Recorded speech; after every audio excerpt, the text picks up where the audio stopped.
Le prix de la création sonore, donc dans la sélection Un certain regard, on m'a dit en fait que ce prix était récent et qu'il avait son importance, donc ça je suis totalement d'accord avec, qu'il était là pour récompenser un réalisateur et non pas un technicien du son ou voilà tous les techniciens, les ingénieurs qui travaillent sur le film au niveau sonore, mais vraiment le réalisateur pour ses choix, en fait pour l'excellence sonore de son film. Ça distingue le sonore mais dans son ensemble, pas forcément que musical justement.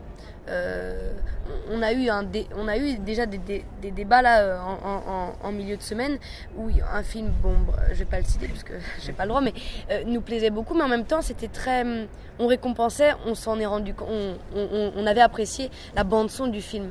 Mais au niveau création et créativité sonore, en fait, finalement, ça manquait. C'est-à-dire les ambiances sonores, les effets spéciaux musicaux, l'intensité des voix, le rythme sonore,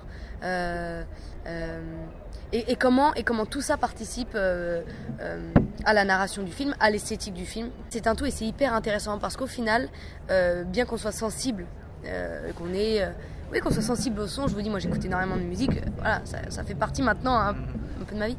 Mais finalement, l'image quand même m'engloutit moi à chaque fois que je vois un film. Et donc là, d'avoir quand même de se mettre un peu en recul et de faire attention, c'est hyper intéressant, franchement.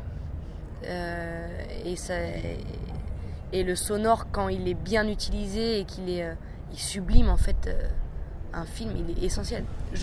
La musique est essentielle dans un film, mais en fait, le sonore dans son ensemble. Je suis danseuse et circassienne, donc mon corps il s'exprime dans le silence, certes, mais il est souvent lié aux émotions que me provoque le sonore, quoi.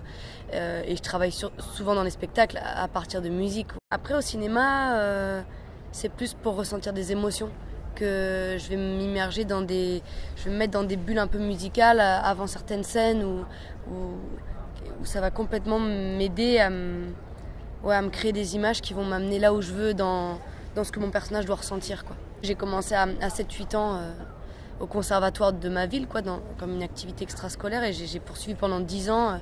Donc j'ai passé énormément de temps au conservatoire en fait. J'ai fait 3 instruments de musique à la fin. Et j'ai fait beaucoup d'ensembles, quoi, de jazz, baroque, classique. Je pratique de la flûte traversière, de la batterie et du saxophone. Alto, soprano. Après, forcément, moi je suis musicienne, donc je lis toutes les partitions. Donc je peux déchiffrer une partition au piano, voilà, je peux apprendre un morceau ukulélé, mais mon instrument de prédiction, c'est la flûte traversière. Mais après, batterie et sax, je les ai rajoutés et je me débrouille. Je co-compose avec plusieurs personnes, mais qui sont vraiment au centre de la composition. Je dis que je co-compose parce que je veux vraiment avoir une place dans la composition, mais j'aurais pas du tout la prétention, j'ai pas le talent de composer.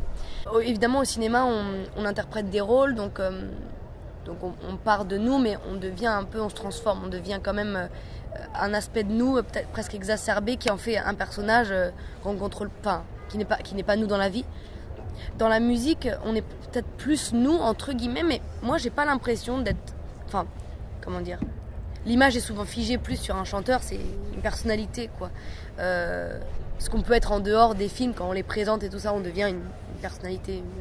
Mais j'ai l'impression que quand je suis sur scène au niveau musique, c'est moi, mais c'est une facette de moi, c'est pas moi non plus quand je danse ou quand je suis au cinéma, où j'ai l'impression un peu d'être un caméléon, quoi. Et ça me va très bien en fait de m'adapter à l'environnement dans lequel je suis pour essayer d'être complètement libre et d'être changeante, quoi. Donc c'est moi sur scène dans la musique, je ne joue pas un rôle, mais j'ai l'impression que des fois que ça me dépasse, donc je veux pas devenir une caricature de moi-même sur scène, mais je deviens moi d'une certaine manière, en tout cas quand elle s'exprime musicalement. J'adore les musiques de films et justement c'est drôle parce que étant jeune, j'avais pas le support musical pour accompagner mes écrits et j'écrivais beaucoup sur des musiques de films, des choses qui laissent la place aux mots, quoi, mais qui en même temps soulèvent le propos.